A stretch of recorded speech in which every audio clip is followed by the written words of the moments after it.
की पहचान अच्छा लिबास नहीं बल्कि अच्छा अखलाक और उसका ईमान है। सादा जिंदगी और पाकीज़ा अखलाक इज्जत और उम्र बढ़ाने की दवा है। अखलाक और नरमी से बात करो, कुछ खर्च नहीं होता, क्योंकि इंसान पर सबसे ज्यादा मुसीबतें उसकी अपनी जुबान की वजह से आती हैं।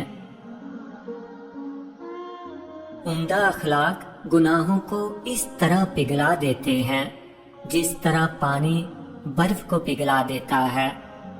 बुरे अखलाक इंसान के अमाल को इस तरह बिगाड़ देते हैं जिस तरह सिरका शहद को बिगाड़ देता है। दिल में उतरने के लिए सीढ़ियों की नहीं बल्कि अच्छे अखलाक की जरूरत होती है।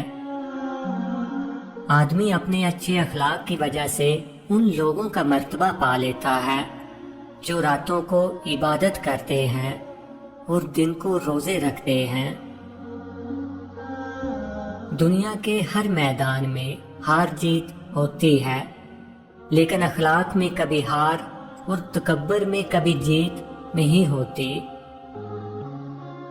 रब को इबादत से और मखलूक को अपने अखलाक से राजी करो, दुनिया और आखिरत दोनों में खुश रहोगे।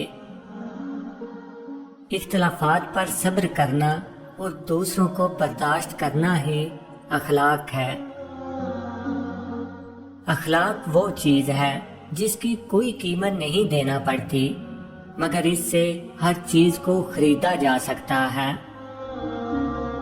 खूबसूरती की कमी को अखलाक पूरा कर सकता है, मगर अखलाक की कमी को खूबसूरती पूरा नहीं कर सकती। खुश अखलाक लोगों से खुश अखलाकी से पेश आना कमाल नहीं, बल्कि बद अखलाक लोगों से खुश अखलाकी से पेश आना कमाल है।